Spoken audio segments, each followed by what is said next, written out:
Assalamualaikum warahmatullahi wabarakatuh. Selamat pagi, jumpa lagi dengan saya Indra Setiawati di program Kupas Tuntas.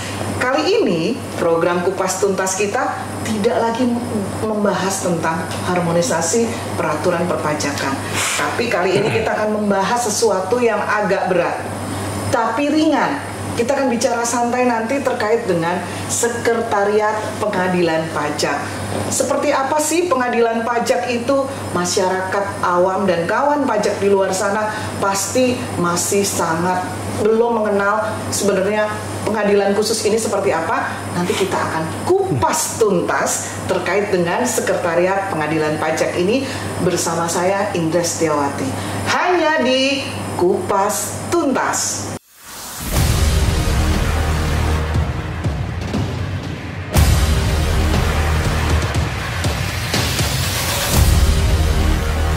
Keberadaan pengadilan pajak memang tidak banyak diketahui oleh masyarakat luas, terutama kawan pajak. Padahal lembaga ini sudah berdiri di Indonesia sejak tahun 2002. Seperti tersirat nanti dalam pengertian pengadilan pajak itu sendiri, lembaga ini didirikan dengan tujuan memberikan keadilan bagi wajib pajak yang terdapat sengketa pajak di Indonesia. Untuk lebih jelas lagi, saya sudah hadir di sini, sudah hadir narasumber saya yang handal dari Sekretariat Pengadilan Pajak. Pagi hari ini saya ditemani oleh dua narasumber handal, yaitu yang pertama adalah Ibu Ais Sofia. Selamat pagi, ya, Bu Ais. Apa kabar? Alhamdulillah sehat, Bu. Alhamdulillah ya, selalu luar biasa. Oke, lalu yang kedua narasumber saya adalah Bapak Aditya Agung Priyonugroho yang disapa dengan Pak Adit. Selamat pagi, Pak Adit. Selamat pagi, Bu Indri. Gimana kabarnya? Baik, puji Tuhan. Alhamdulillah, Pak Adit. Pagi hari ini kita berada di sebuah tempat yang indah dengan view di belakang sana ya, ada kolam renang fresh dan kebetulan matahari hari ini bersinar dengan cerah. Yang biasanya mendung, Pak Adit dan Bu Uis datang di acara Kupas Tuntas langsung cerah. Mudah-mudahan kawan pajak di sana pun juga ikut menikmati kecerahan pagi hari ini. Amin. Amin. Oke. Nah, saya akan bertanya terlebih dahulu kepada Ibu Uis. Ini terkait dengan nanti tugas, fungsi, kemudian beberapa hal terkait dengan kepegawaian yang ada di Sekretariat Pengadilan Pajak ya. Nah, Ibu Ais, pertanyaan saya adalah pertanyaan kawan pajak tentunya ya, bukan hanya kami. Sebenarnya perbedaannya apa ya? Ada, kita mendengar Sekretariat Pengadilan Pajak, ada lembaga yang disebut dengan Pengadilan Pajak. Mungkin kalau kita dengar dari sumbernya lebih handal. Silakan. Baik, terima kasih Bu Indri. Jadi kalau untuk pengadilan pajak adalah badan peradilan yang melaksanakan kekuasaan kehakiman untuk memeriksa dan memutus sengketa pajak. Sedangkan kalau Sekretariat Pengadilan Pajak adalah unit eselon 2 di bawah Sekretariat Jenderal Kementerian Keuangan yang tugas dan fungsinya adalah untuk membantu pelaksanaan pemeriksaan, sidang, dan memutus sengketa pajak itu. Jadi kalau pengadilan pajak itu adalah badan peradilannya, sedangkan Sekretariat Pengadilan Pajak itu unit eselon 2-nya yang membantu, yang berada di Kementerian Keuangan ya. Jadi yang memperlancar tugas pengadilan pajak untuk memeriksa dan memutuskan sengketa pajak. Nah, lalu yang berikutnya pertanyaan yang kami dapatkan ya Ibu. Jadi kalau tugasnya sendiri seperti apa tuh? Jadi tugas keseharian. Jadi kalau kami di Direktorat Jenderal Pajak, tugas kami adalah mencapai target penerimaan seperti itu ya. Nah, kalau di pengadilan, di Sekretariat Pengadilan Pajak ini seperti apa? Mungkin Bu Ais bisa jelaskan ke kawan pajak. Baik, terima kasih. Untuk tugas dan fungsi dari Sekretariat Pengadilan Pajak, jelas kami membantu stakeholder utama kami, yaitu Hakim Pengadilan Pajak dalam memeriksa dan memutus sengketa pajak. Nah, di sini kami melaksanakan tugas-tugas seperti menyiapkan kebutuhan persidangan, seperti berita acara sidang, kemudian menyusun risalah sengketa banding, juga mengurusi terkait kepegawaiannya, kemudian gaji dan sebagainya. Jadi memang benar-benar bidang kesekretariatan, tata usaha ya, yang memanage segala hal terkait nanti dengan lembaga pengadilan pajak supaya lancar. Nah, kalau tadi kita sudah bicara dengan tugas sekretariat pajak. Nah, ini kalau kita bicara mengenai status kepegawaian, itu seperti apa? Untuk status kepegawaian kami ya Bu ya, untuk kami adalah pegawai SatPP, Sekretariat Pengadilan Pajak biasa disebut SatPP ya Bu ya. Jadi kami pegawai SatPP ini adalah pegawai Kemenq di bawah Sekretariat Jenderal. Walaupun kalau hakimnya itu apa namanya Pak? Status kepegawaiannya kalau ada pembinaannya ya Pak ya, pembinaannya di bawah Kementerian Keuangan dan Mahkamah Agung. Jadi kalau boleh saya persingkat seperti ini. Jadi kalau kepegawaian yang ada di sekretariat itu sama lah ya dengan status kita-kita yang ada di Kementerian Keuangan ya. Baik ada mungkin struktural, ada fungsional, mungkin sistem penggajian, sistem kenaikan pangkat sama. Tapi kalau untuk pengadilan pajak dia terkait juga dengan Kementerian Keuangan dan dengan MA, Mahkamah Agung ya, karena memang ini menjadi sebuah lembaga pengadilan khusus ya. Pengadilan pajak ini yang punya ini berbeda dengan pengadilan biasa. Oke, lalu kalau kita tadi sudah bicara mengenai tugas, fungsi dan status kepegawaian. Nah, yang saya ingin tanyakan lagi adalah seperti ini. Sepertinya itu kawan pajak hanya tahu Direktorat Jenderal Pajak seperti terputus dengan Sekretariat Pengadilan Pajak atau dengan Pengadilan Pajak itu sendiri. Nah, dalam hal ini kaitannya seperti apa sih yang kami ingin tahu? Kenapa walaupun sama-sama di Kementerian Keuangan tapi sepertinya ada jeda, ada missing link ya antara Pengadilan Pajak dengan Direktur Jenderal Pajak. Nah, ini keterkaitannya seperti apa? Mungkin kawan pajak, wajib pajak, terutama juga dari kami, dari Kanwil DJP Jakarta Selatan 2 pun teman-teman jadi tahu, oh ternyata kaitannya tuh amat erat gitu loh. Nggak ada sekretariat pengadilan pajak, semua sengketa tidak bisa terselesaikan. Nah, ini mungkin Bu Is bisa sampaikan ke kawan pajak dan kita semua yang sedang menyaksikan program Kupas Tuntas.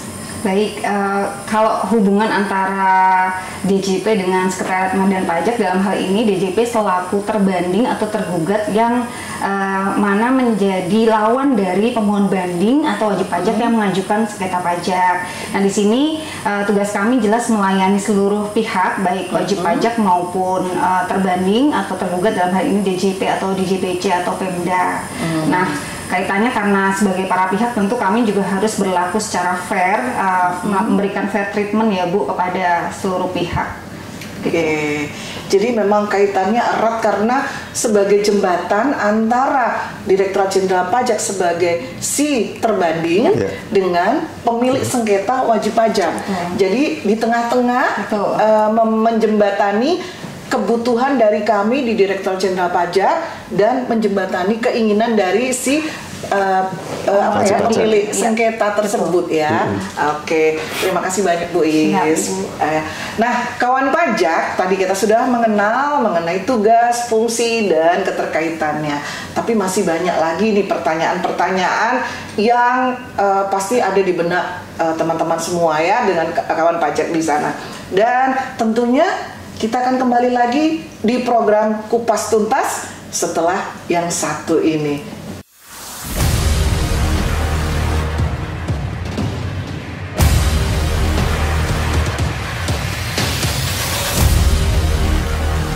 Jumpa lagi dengan Indra Setiawati di program Kupas Tuntas dan kita tetap masih dalam bahasan pengadilan pajak.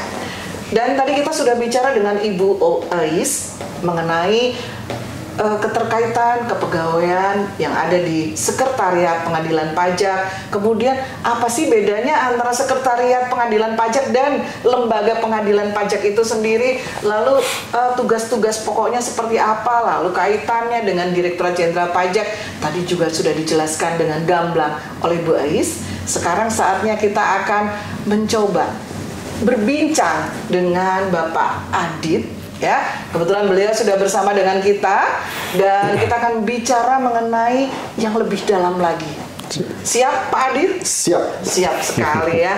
Jadi Pak Adit, tadi kita sudah tahu bahwa ternyata Sekretariat Pengadilan Pajak itu adalah tempat di mana yang mempertemukan, yang menjembatani antara pemilik persengketaan ya antara Direktur Jenderal Pajak dengan wajib pajak. Nah, dalam hal ini loh, kita tuh ingin tahu sengketa pajak itu timbulnya karena apa ya Pak? Gitu loh. Kok bisa sampai timbul gitu? Ya. Sengketa pajak timbulnya mungkin karena ketidaksetujuan atau ketidakpuasan wajib pajak terhadap penetapan dari teman-teman DJP ya. Jadi SKP, kemudian STP yang mereka tidak setuju, angkanya tidak menurut mereka tidak sesuai, nah itu mereka mengajukan keberatan terlebih dahulu, kemudian mereka kalau keberatannya ditolak itu mereka atau diterima sebagian atau tidak puas dengan hasil keberatannya, mereka mengajukan banding ke pengadilan pajak. Itu timbulnya sengketa seperti itu. Ya, jadi merasa ketidakadilan dari wajib pajak saat mengajukan keberatan, ternyata keberatan tidak diterima. Jadi akhirnya wajib pajak mencoba untuk mencari keadilan di tempat yang lebih tinggi lagi. Siapa tahu ya sengketa atau permasalahan ini bisa diselesaikan tentunya di pengadilan pajak. Tapi sebelum ke pengadilan pajak, sekretariat pengadilan pajak terlebih dahulu ya yang menghandle atau apa ya Pak, dalam arti kata tuh menata usahakan. Iya, jadi secara administrasi memang pengajuannya melalui, sebenarnya ketika menangani sengketa, sekretariat pengadilan pajak dan pengadilan pajak itu menjadi satu bagian yang sama. Iya, jadi administrasinya mungkin pendaftarannya nanti yang mengurus administrasinya adalah sekretariat pengadilan pajak. Nah, mulai nanti ketika sudah berkas itu didistribusikan, disidangkan itu menjadi bagian pengadilan pajak. Tapi tidak dikotomi seperti itu sih, karena memang fungsinya lebur menjadi sama gitu. Jadi memang saling menjadi sebuah kesatuan di mana tidak ada sekretariat pengadilan pajak, tentunya tidak akan timbul pengadilan pajak seperti itu ya. Jadi memang proses dan keputusan tetap berada di dua unit ini, baik sekretariat ataupun dari lembaga pengadilan pajak itu sendiri. Lalu Pak, alur penyelesaian sengketa pajak itu seperti apa? Baik, untuk sengketa pajak sendiri, ketika wajib pajak itu mengajukan banding atau gugatan, itu kita terima di bagian pendaftaran, kemudian secara surat menyurat kita mintakan surat uraian banding kalau untuk banding, kemudian untuk gugatan kita mintakan surat tanggapan itu dalam jangka waktu 3 bulan, dan setelah kita menerima surat uraian banding atau surat tanggapan tersebut, kita mintakan lagi surat bantahan ke para pihak yang mengajukan banding atau gugatan. Kemudian setelah semuanya lengkap, dokumen-dokumennya lengkap, kita bawa ke persidangan, berkas-berkasnya lengkap, disidangkan di pengadilan pajak. Kemudian dari hasil persidangan nanti prosesnya bagaimana, nanti akhirnya timbul putusan dari pengadilan pajak yang akan mengadili sengketa tersebut. Nah Pak, itu tadi kan prosesnya agak lumayan panjang ya. Nah, jadi mungkin buat kawan pajak di sana, ya kita sih berharap kita tidak akan pernah ada sengketa pajak ya Pak. Tapi pada suatu ketika tiba-tiba muncul sengketa tersebut. Jadi dari kami, kalau dari kami di Direktorat Jenderal Pajak, mungkin kami yang akan melaksanakan penyelesaian sengketa ini oleh para tim penelaah keberatan. Karena mereka-mereka yang menelaah keberatan dari wajib pajak. Lalu kalau dari wajib pajak Pak, apakah seperti pengadilan pada umumnya ada kuasa hukum, pengacara atau apa seperti itu? Mungkin supaya kawan pajak juga tahu bahwa ternyata ada juga loh kuasa hukum atau mungkin perwakilan wajib pajak untuk menangani sengketa pajak di pengadilan pajak. Ya, kalau untuk bersengketa di pengadilan pajak sebenarnya bisa wajib pajaknya sendiri, yaitu pengurus atau pegawai yang diberikan kuasa untuk datang dan menghadiri sidang, atau juga bisa melalui itu tadi Bu, kuasa hukum. Nah, kuasa hukum ini berbeda dengan mungkin pengadilan yang lain ya. Kuasa hukum yang bisa mewakili atau beracara di pengadilan pajak adalah kuasa hukum yang mempunyai izin kuasa hukum yang diterbitkan oleh ketua pengadilan pajak. Jadi hanya yang terdaftar aja di pengadilan pajak yang bisa beracara di pengadilan pajak. Nah, kalau tadi Pak dibilang ada kuasa pajak yang harus terdaftar melalui pengadilan pajak. Nah ini siapa saja sih Pak yang bisa jadi kuasa hukum ini ya? Apakah orang biasa yang tahu hukum, atau mungkin konsultan pajak, atau mungkin dari pegawai perusahaan tersebut, dari wajib pajaknya? Iya. Yang tentunya ada kualifikasi tertentu untuk menjadi kuasa hukum ya Bu. Miss ya. Lupa tadi. Miss Indras ya. Miss Indi, baik, mohon maaf. Jadi kualifikasi kuasa hukum karena ini menyangkut bidang perpajakan, tentunya dia harus expert atau menguasai bidang perpajakan. Itu bisa dibuktikan dengan sertifikat brevet ya. Kemudian juga berkecimpung di dunia perpajakan. Itu bisa konsultan atau bisa lawyer yang mempunyai background perpajakan, itu bisa mendaftar untuk menjadi kuasa hukum di pengadilan pajak. Jadi kalau tadi kita terkait dengan kuasa pajak ya, atau yang mewakili wajib pajak jika memang wajib pajak merasa saya tidak mampu loh untuk menyelesaikan permasalahan sengketa ini sendiri. Jadi saya mau meng-hire orang yang lebih tahu mengenai hukum pajak seperti itu ya. Oke Pak. Nah, kalau tadi kita bicara tentang kuasa hukum, kemudian kita alurnya juga kita sudah bicara tentang itu.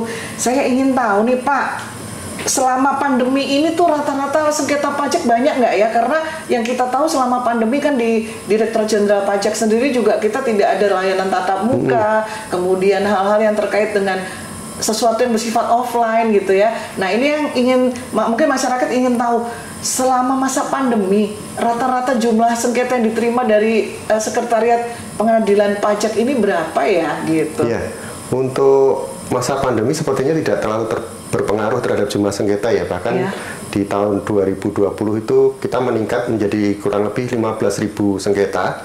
Cuman memang di tahun 2021 ini kita turun sekitar 14.000 sengketa. Tapi cukup banyak juga 14.000 karena rata-rata sebelumnya ya sekitar 12.000 sengketa per tahunnya. Tapi di tahun 2020 kita menerima 15.000 sengketa, ya di tahun 2021 turun tapi masih 14.000 sengketa. Jadi memang untuk sengketa pajak ini baik yang kecil, menengah, sedang ataupun yang besar pun juga tetap harus diselesaikan melalui pengadilan pajak ya Pak. Tidak mengenal lagi kasus pandemi atau apapun, yang penting sengketa tetap harus menjadi tugas utama dari Sekretariat Pengadilan Pajak dan Pengadilan Pajak untuk memutuskan atas sengketa tersebut. Nah, kawan pajak, tadi kita sudah bicara banyak hal terkait dengan sengketa pajak.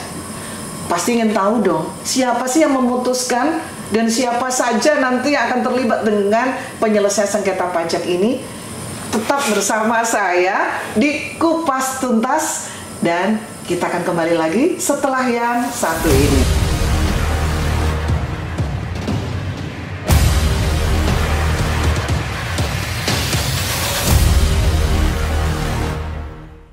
Ya, jumpa lagi dengan saya Indra Setiawati, tetap di Kupas Tuntas. Masih bahasan kita sama terkait dengan pengadilan pajak. Dan kita sudah ditemani dengan Ibu Ais. Apa kabar lagi Bu Ais? Masih setia bersama kita ya. Juga dengan Pak Adit ya.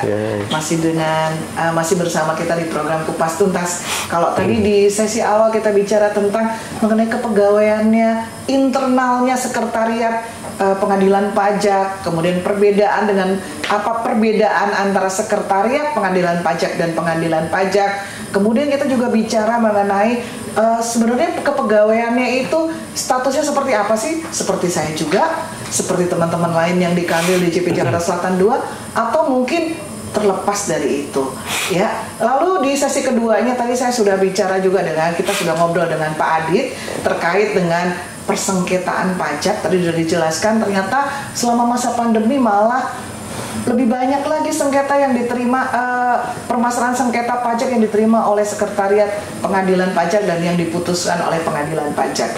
Sekarang untuk sesi yang ini saya ingin bertanya lagi kepada Pak Adit atau mungkin nanti Bu Ais, boleh kita saling menjawab saja mana yang lebih enak lah ya, kita lebih lugas dan lebih santai untuk menjawab pertanyaan dari kawan pajak di luar sana. Ini terkait dengan pengadilan pajak. Di sana itu pasti kan ada hakim ya, namanya pengadilan, diputuskan oleh hakim. Nah ini kalau hakim, lalu nanti ada lagi muncul istilah panitera. Nah mungkin Bu Ais atau Pak Adit mungkin bisa menerangkan ke kita sebenarnya yang disebut panitera pengadilan pajak itu yang mana, hakim pengadilan pajak itu seperti apa, mungkin bisa dijelaskan ke kawan pajak supaya kita jadi lebih tahu terkait dengan pengadilan pajak ini. Silakan Bu Ais atau Pak Adit. Ya, mungkin saya dulu ya menjawab tentang hakim dan panitera ya. Kalau namanya pengadilan tentunya juga ada hakim dan juga panitera. Hakim yang bertugas untuk mengadili sengketa, untuk memeriksa dan mengadili sengketa, sedangkan panitera itu supporting unitnya untuk menyiapkan segala keperluan tentang berkas sengketa yang akan disidangkan oleh hakim tersebut.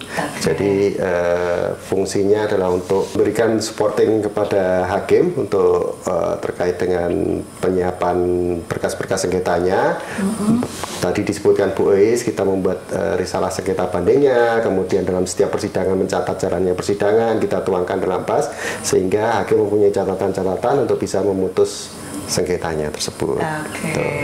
Jadi kalau mungkin kalau kita bicara ke Direktorat Jenderal Pajak ya Pak, mungkin begini kali ya, kalau salah mohon dikoreksi ya. Jadi kalau panitera itu adalah pegawainya, pegawai di sekretariat pengadilan pajak. Betul. Itu strukturalnya. Sedangkan untuk fungsionalnya itu adalah hakim-hakim yang ada di pengadilan pajak. Seperti itu. Betul. Atau bagaimana Pak Adi? Kurang lebih seperti itu. Jadi hakim itu sebenarnya setingkat dengan pejabat tinggi negara. Beliau di luar sistem dari Kementerian Keuangan. Jadi bukan merupakan pegawai langsung Kementerian Keuangan. Sedangkan panitera adalah pegawai Kementerian Keuangan itu sendiri. Jadi sistem penggajian, sistem remunerasi dari hakim dan juga panitera berbeda tentunya. Karena semua terlepas di luar Kementerian Keuangan. Betul. Ya, karena dia memang khusus ya pegawai. Supaya bisa independen, tidak berpihak. Nah, lalu kalau kita tadi terkait dengan panitera dan hakim. Nah, ini mungkin teman-teman kawan pajak itu juga ingin tahu ya, untuk bisa ikut bergabung menjadi panitera di sekretariat pengadilan pajak itu apakah melalui penilaian khusus atau apa gitu ya. Kalau kita bicara hakim, mungkin kalau hakim harus punya kemampuan khusus ya, keahlian khusus. Ya nanti akan kita bahas lebih mendalam lagi. Nah, ini untuk panitera. Mungkin ada teman-teman di sana atau mungkin kawan pajak juga ingin tahu, kok saya jadi pengen tahu ya panitera pajak yang ada di sekretariat kementerian itu bisa berada di sana seperti gimana sih caranya gitu. Nah, mungkin Pak Adit atau Bu Eis bisa menjawab. Ya, mungkin silakan. Saya juga karena saya yang menjadi panitera di pengadilan pajak ya. Jadi panitera di pengadilan pajak itu sama seperti penugasan sebenarnya ya. Penugasan seperti juga teman-teman di DJP, ada yang ditugaskan di Humas, ada yang ditugaskan di KPP, ada yang ditugaskan di kantor pusat segala macam. Sebenarnya penugasan. Cuman memang harus punya kompetensi sebenarnya di bidang perpajakan karena memang sehari-harinya kita urusan bisnis kita adalah terkait dengan perpajakan. Jadi diharapkan ketika menjadi panitera tentunya bisa itu kan tadi supporting unit ke hakim kan. Tentunya karena permasalahannya adalah bidang perpajakan, panitera juga punya kompetensi di bidang perpajakan. Tapi sistemnya sebenarnya penugasan. Dan kita sekarang dengan adanya Kemenku 1 saat ini di mana ada mutasi lintas eselon 1, dimungkinkan juga teman-teman dari Direktorat Jenderal Pajak kalau berminat ingin menjadi panitera di pengadilan pajak bisa juga nanti untuk mendaftar ke sana untuk dalam rangka Kemenku 1 tersebut. Itu mendaftarkan diri atau ada seperti gini Pak, mungkin ada kebutuhan tenaga panitera di sekretariat pengadilan pajak mengirimkan istilahnya kayak rekrutmen ke kami atau kita yang dari pegawai Direktorat Jenderal Pajak ya mengusulkan diri atau menyampaikan keinginan untuk jadi panitera seperti itu? Ya, jadi mungkin ada dua sistem juga ya. Jadi ketika memang ada keinginan untuk sekarang kan ada diberi kesempatan melalui Kemenku 1 ini kan diberikan kesempatan kalau kita pengen pindah lintas eselon 1 secara voluntary, kita diberikan pilihan nih mau pindah kemana gitu. Kalau memang ada keinginan untuk pindah ke pengadilan pajak, mungkin bisa mengajukan diri pindah ke pengadilan pajak. Tapi kemungkinan juga ada semacam open recruitment juga di pengadilan pajak ketika ada kebutuhan untuk panitera. Nanti dimintakan ke unit-unit eselon 1 lainnya bahwa ada kebutuhan panitera. Nah, itu kita bisa mendaftarkan diri juga. Jadi ada beberapa mekanisme yang bisa ditempuh lah untuk menjadi panitera. Karena apalagi dengan model Kemenku 1 yang sekarang lebih terbuka lagi. Lintas unit tapi mungkin catatannya seperti itu tadi, kompetensi di bidang perpajakan. Karena kalau memang kita tidak punya kompetensi di bidang perpajakan akan sulit penyesuaiannya untuk bisa menjadi panitera di pengadilan pajak. Siap. Jadi kawan pajak siap nih untuk ikut open recruitment nanti di Sekretariat Pengadilan Pajak ya, Sekretariat Pengadilan Pajak untuk menjadi panitera. Ya. Kalau Anda siap, silahkan bergabung di Sekretariat Pengadilan Pajak. Nah, kalau tadi kita sudah bicara tentang panitera, ya, panitera di Pengadilan Pajak. Kita bicara lagi dong Pak tentang hakim. Nah, ini kadang tuh orang hakim di Pengadilan Pajak itu apakah harus lulusan sarjana hukum atau mungkin harus memiliki kompetensi khusus gitu ya. Nah, ini kebetulan saya dengar-dengar nih kayaknya bakal ada rekrutmen para hakim baru. Siapa tahu termasuk mungkin saya, Anda kawan pajak di sana ingin jadi hakim pajak, kita akan dengar dari Pak Adit dan Bu Eis. Sebenarnya syarat-syaratnya seperti apa tuh untuk menjadi seorang hakim pajak gitu ya? Monggo Pak Adit atau Bu Eis silakan menjawab. Iya. Sekali lagi. Pak Adit padahal lagi. honornya sama ya Miss ya ini, jadi saya nggak terus oke. Siap. Baik, apa-apa nanti mungkin ditambahin Ibu Eis ya. Bu Eis supaya bagi honornya juga enak ya. Siap. Jadi, kalau hakim pengadilan pajak itu syaratnya ya untuk jadi hakim nggak harus sarjana hukum, bisa sarjana hukum atau sarjana lainnya, tapi yang paling penting, the most importantnya adalah dia punya kompetensi di bidang perpajakan tentunya, karena dia nanti sehari-harinya adalah sengketa di bidang perpajakan, tentunya dia harus punya kompetensi di bidang perpajakan, punya integritas, kemudian berkecimpung, nanti ada syarat-syarat berapa lama dia berkecimpung di dalam perpajakan. Makanya bisa dari pegawai direktur jenderal pajak, bisa juga dari konsultan atau pihak luar yang memang punya kompetensi di bidang perpajakan. Tapi kalau dari teman-teman DJP nggak perlu menunjukkan brevet lagi, tapi kalau teman dari luar harus ada bukti ya bahwa dia sudah menguasai kompetensi perpajakan. Nah, jadi kalau saya ya Pak, di pikiran saya nih Pak Adit, saya pikir tuh seorang hakim pajak tuh harus sarjana hukum. Dia tidak perlu, ya kalau untuk tahu pajak ya tahu-tahu sedikit lah gitu ya. Tapi yang pasti sarjana hukum. Ternyata tadi dari pernyataan Pak Adit, malah yang kita harapkan adalah orang yang benar-benar tahu terhadap ilmu tentang pengetahuan terhadap pajak yang mumpuni untuk bisa memutuskan sengketa pajak dengan adil, dengan seadil-adilnya ya, seperti itu. Oke, Pak Adit, tadi kalau kita ngobrol tentang hakim ya. Nah, ini proses seleksinya Pak Adit gimana tuh? Jadi mungkin kan tadi ada open recruitment, kemudian nanti ada tes atau seperti apa? Pak Adit atau Bu Eis mungkin bisa menjelaskan ke kita? Ya, nanti mungkin ditambahin sama Bu Eis ya. Saya sebenarnya gambaran umum aja untuk tesnya itu. Jadi memang ada beberapa tes. Mungkin pertama ada tes kompetensi ya, tes kompetensi perpajakan itu yang pertama. Kemudian ada tes assessment center, kemudian psikologi seperti itu juga. Kemudian tentunya sudah ada rekam jejak juga dari Ijen kalau itu pegawai Kementerian Keuangan, dan juga nanti ada tes wawancara juga. Seperti sebenarnya kayak rekrutmen biasa ya, sebagai ya. Nah, ada ketentuan batas usia nggak Pak? Batas usia, setahu saya ada batas usia minimal, nanti mungkin batas bisa koreksi, batas usia minimal 45 tahun. 45 tahun. Kayak saya yang remaja ini masih sama Miss belum bisa, Miss. Oh gitu, masih muda, jadi masih muda. Jadi kawan pajak ingat loh ya, batas usianya tuh bukan batas atas, tapi malah batas bawah. Jadi minimal harus berusia 45 tahun. Mungkin ada alasan khusus Pak, kenapa harus 45 tahun? Kalau di undang-undang ditentukan seperti itu ya, 45 tahun. Mungkin karena dianggap sudah mature kali ya. Mature ya, kedewasaan, kemapanan, kebijaksanaan ya. Karena memang dalam memutuskan sesuatu memang harus paling bijak, paling adil ya. Mungkin yang muda-muda ini emosional kan Bu. Kadang masih emosional, mengikuti perasaan. Tapi kalau yang sudah usia sudah matang dari mature, bisa objektif untuk betul. Ya. Jadi kawan pajak jika sudah berusia 45 tahun, mumpuni tentang ilmu pajak dan pasti punya keinginan menjadi hakim pajak, silahkan bergabung di Sekretariat Pengadilan Pajak dan tentunya nanti akan ditempatkan di Pengadilan Pajak. Ya. Nah, itu tadi kita bicara tentang hakim. Mengenai proses seleksi, ternyata sama dengan proses seleksi rekrutmen pegawai yang lainnya. Dan apa istilahnya, kemampuan yang dimiliki pun juga harus sama juga dengan pegawai yang lain ya di Kementerian Keuangan. Nah, kali ini saya ingin menanyakan Pak terkait dengan masalah hakim pajak.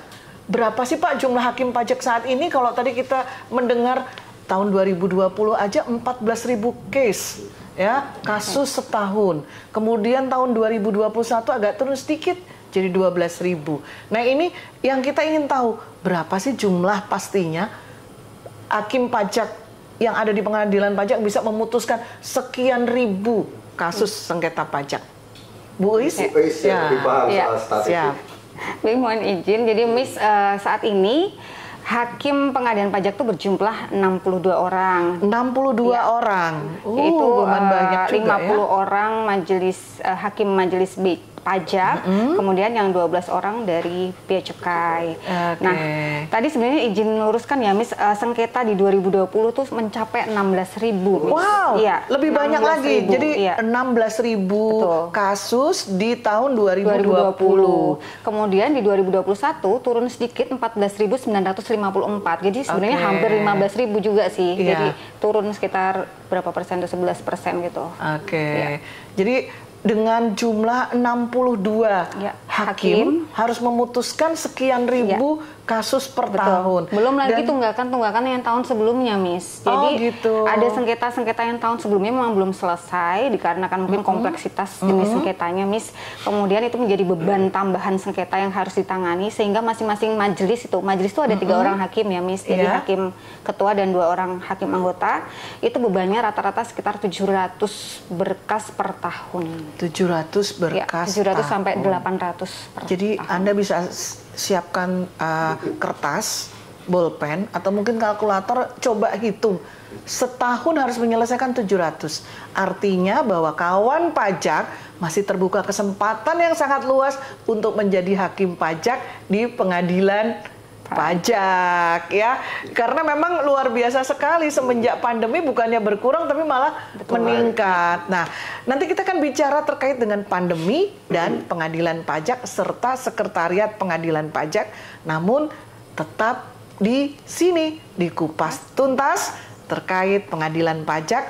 Jangan kemana-mana.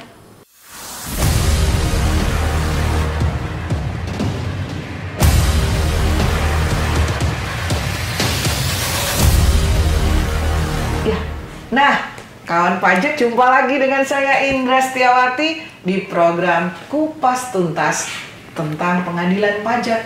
Saya sudah ditemani dengan Ibu Uis dan Pak Adit dari Sekretariat Pengadilan Pajak, dan kita masih terus mengupas tuntas terkait dengan pengadilan pajak serta hal-hal yang ada di dalam Sekretariat Pengadilan Pajak. Tadi kita sudah bicara tentang panitera, hakim, pegawai, dan lain sebagainya. Kita sudah kupas yang tadi. Kali ini di sesi terakhir kita akan kupas terkait dengan masalah sidol.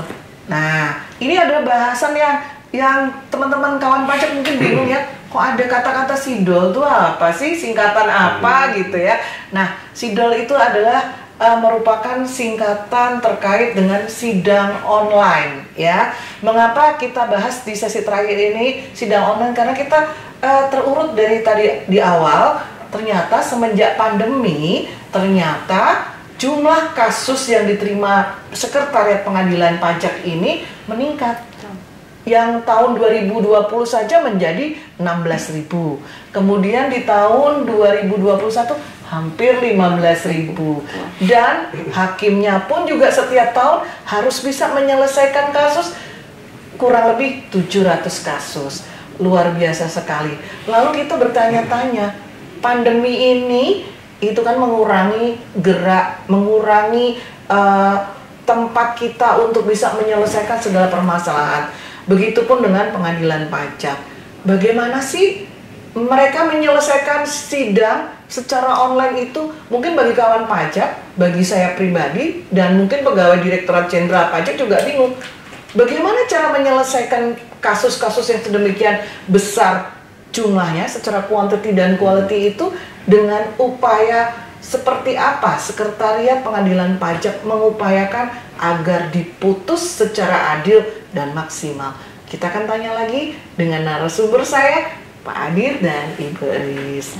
Nah, terkait SIDL nih, Pak Adit, Bu Eis, itu kenapa sih kok jadi singkatannya jadi kita SIDL gitu ya? Mungkin bisa dijelaskan filosofinya, kemudian tata caranya, mekanismenya, supaya kawan pajak di sana jadi langsung tahu, oh ternyata ada sidang online gitu. Oke, silakan.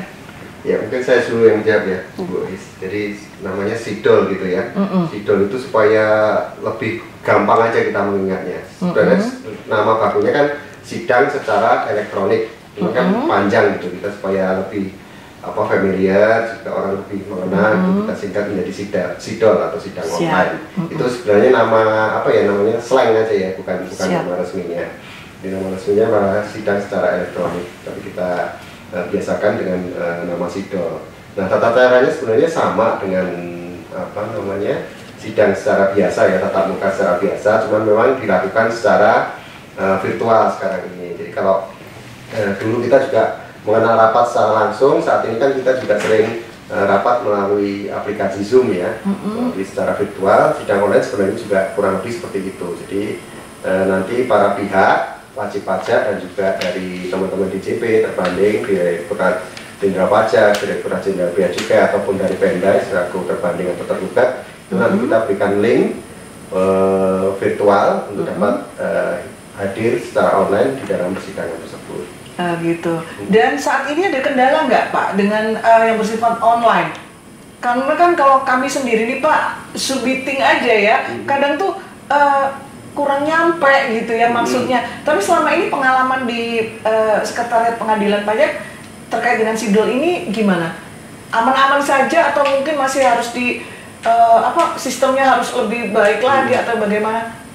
Ya, untuk sidang online ini sebenarnya secara rata-rata aman ya. Jadi jaringan juga menunjang di kami juga disupport oleh Kementerian Keuangan, disupport oleh Fusintek. Jadi ketika kami mengajukan inisiatif untuk melakukan sidang online ini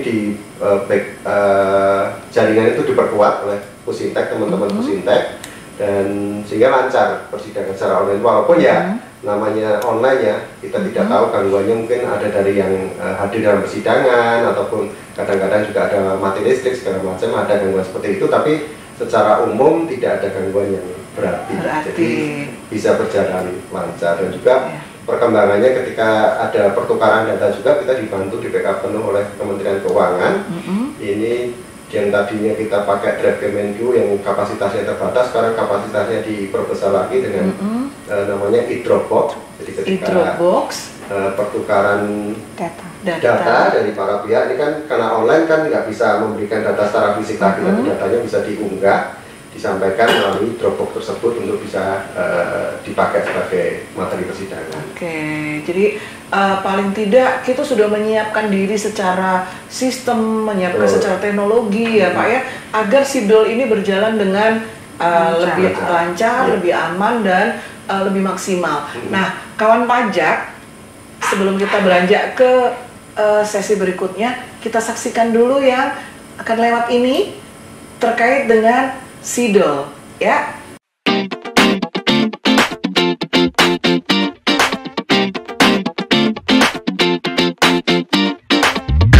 Sejalan dengan amanat Mahkamah Agung tentang modernisasi peradilan dalam upaya penyelesaian sengketa pajak yang adil melalui proses yang cepat, murah, dan sederhana, serta guna mengatasi kendala dan hambatan dalam proses penyelenggaraan peradilan dengan memanfaatkan perkembangan teknologi informasi, Pengadilan Pajak turut menyusun langkah-langkah transformasi digital.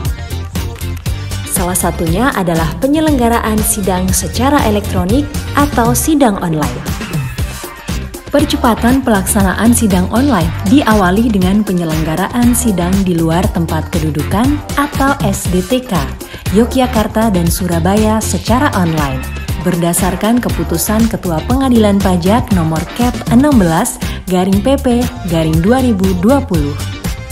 Pelaksanaan SDTK yang lebih fleksibel menjadikan sidang online menjadi sarana yang tepat untuk memangkas jarak, waktu, serta biaya. Dalam mendukung pelaksanaan sidang online, dibentuk tim dukungan percepatan pelaksanaan sidang secara elektronik di Pengadilan Pajak berdasarkan keputusan Sekretaris Pengadilan Pajak nomor Kep 10/SP/2021 dan dilanjutkan dengan keputusan Ketua Pengadilan Pajak nomor 18/PP/2021 tentang pembentukan tim evaluasi dan perumus peraturan, tata tertib, dan teknis pelayanan sidang secara elektronik di Pengadilan Pajak. Gelombang kedua pandemi COVID-19 yang berlangsung pada pertengahan tahun 2021 mengakibatkan terhambatnya pelaksanaan persidangan. Dalam rangka percepatan penyelesaian penanganan sengketa pajak, Pengadilan Pajak memberlakukan sidang online secara lebih luas dimulai pada bulan Agustus 2021. Banyak dinamika yang terjadi saat dimulainya pelaksanaan sidang online di Pengadilan Pajak. Tantangan yang dihadapi oleh majelis dan kepaniteraan dalam memberikan layanan kepada para pencari keadilan antara lain, belum adanya peraturan, keterbatasan sumber daya manusia, keterbatasan sarana dan prasarana, keterbatasan jaringan internet, dan keterbatasan media penyimpanan data, serta kendala teknis lainnya. Tantangan-tantangan ini dihadapi juga oleh para pihak yang bersengketa. Namun demikian, hal tersebut tidak mengurangi semangat dan antusiasme dalam bersidang. Menjawab tantangan tersebut, tim sidang online telah berkoordinasi dengan bagian terkait di lingkungan Sekretariat Pengadilan Pajak dalam rangka penyediaan ruang sidang online, peningkatan sarana dan prasarana, perbaikan jaringan, penyediaan e-Dropbox, workshop kepada para pegawai dan hakim. Selain itu, dalam rangka kesiapan pelaksanaan sidang online, telah dilaksanakan survei baik kepada pegawai, hakim, maupun wajib pajak. Harapannya, survei ini dapat menjadi bahan masukan dalam perbaikan pelaksanaan sidang online. Sampai dengan saat ini sedang dilakukan kajian, perumusan peraturan, tata tertib, dan teknis pelaksanaan sidang online untuk memperkuat dasar hukum, serta persiapan implementasi e-tax court di Pengadilan Pajak. Implementasi ini tidak hanya pada proses persidangan, namun administrasi secara keseluruhan sehingga dapat dimanfaatkan secara utuh oleh para pencari keadilan di bidang perpajakan.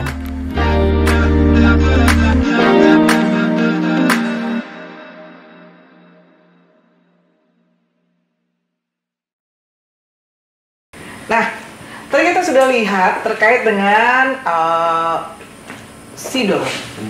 sidang online, ya sudah dijelaskan Pak Adit. Mungkin dari Bu Ais ada tambahan untuk menyampaikan terkait dengan sidol ini ya? Baik, jadi sidang online ini merupakan salah satu bentuk komitmen dari Sekretariat Pengadilan Pajak dalam upaya untuk percepatan penanganan penyelesaian sengketa pajak, Miss. Jadi karena tadi bebannya sangat tinggi, nah salah satu yang dilakukan oleh Sekretariat Pengadilan Pajak untuk melakukan percepatan penanganan ini adalah dengan melaksanakan sidang online atau sidol ini sebagai wujud modernisasi layanan persidangan serta proses bisnis yang ada di Sekretariat Pengadilan Pajak. Nah, kemudian terkait dengan tadi keluhan atau gangguan yang ada, sebenarnya di 2020 itu ada keluhan sekitar 3-5 keluhan terkait pelaksanaan sidang online karena ada gangguan jaringan atau terkait dengan tadi traffic data tadi mengalami kesulitan. Namun kemudian itu sudah ditangani dan kita sudah sangat disupport full oleh Pusintek. Nah, kemudian di 2021 ternyata tidak ada keluhan yang masuk sama sekali. Bersyukur banget ya. Jadi memang akhirnya sidol ini sudah bisa benar-benar mumpuni untuk dijadikan sebuah sistem di saat kita pandemi ya, kehilangan ruang gerak untuk tetap bisa menyelesaikan persengketaan pajak ini dengan lebih maksimal dan pastinya dengan paling adil ya. Ya, oke. Nah, demikian tadi perbincangan kami dengan Pak Adit dan Ibu Ais dari Sekretariat Pengadilan Pajak. Jadi kawan pajak tidak perlu risau, tidak perlu ragu jika memang ingin jadi hakim pajak atau menjadi panitera pajak. silahkan loh ya, terbuka kesempatan kita karena Kementerian Keuangan punya sistem baru yang mengakomodir untuk adanya mutasi antar unit ya di eselon 1 Kementerian Keuangan. Dan tentunya bagi kawan pajak di luar sana yang mumpuni ilmu perpajakannya, silahkan Anda bergabung untuk menjadi hakim pajak melalui sistem rekrutmen dan seleksi yang sudah sangat dipercaya dan sudah sangat adil. Jadi tadi kita sudah berbincang dengan Pak Adi dan Bu Ois dari Sekretariat Pengadilan Pajak, dan tentunya sudah banyak ilmu yang kita terima hari ini dan pengetahuan-pengetahuan terkait dengan sistem pengadilan pajak yang ada di Indonesia dari para pelaku langsung di Sekretariat Pengadilan Pajak. Terima kasih atas ilmunya hari ini, mudah-mudahan bermanfaat dan mendapatkan keberkahan. Kita selalu diberikan kesehatan, dan teman kawan pajak di luar sana jangan lupa selalu jaga protokol kesehatan. Saya ingatkan kembali, Direktorat Jenderal Pajak punya sebuah program luar biasa di tahun 2022 ini. Manfaatkan PPS, program pengungkapan sukarela. Silahkan ungkapkan apa yang belum diungkapkan di SPT tahunan. Silahkan lakukan kewajiban Anda. Kita tunggu sampai dengan 30 Juni 2022. Ungkap dan tingkatkan rasa gotong royong untuk kecintaan terhadap tanah air Indonesia. Demikian saja bincang kita di Kupas Tuntas terkait dengan pengadilan pajak. Kita jumpa lagi dengan program Kupas Tuntas dengan bahasan yang lainnya. Tetap di sini bersama saya Indra Setiawati dan narasumber handal kita dari beberapa hal yang akan kita kupas. Demikian saja. Salam dari kami, DJP Kuat Indonesia Maju. Salam Sabtu Baru.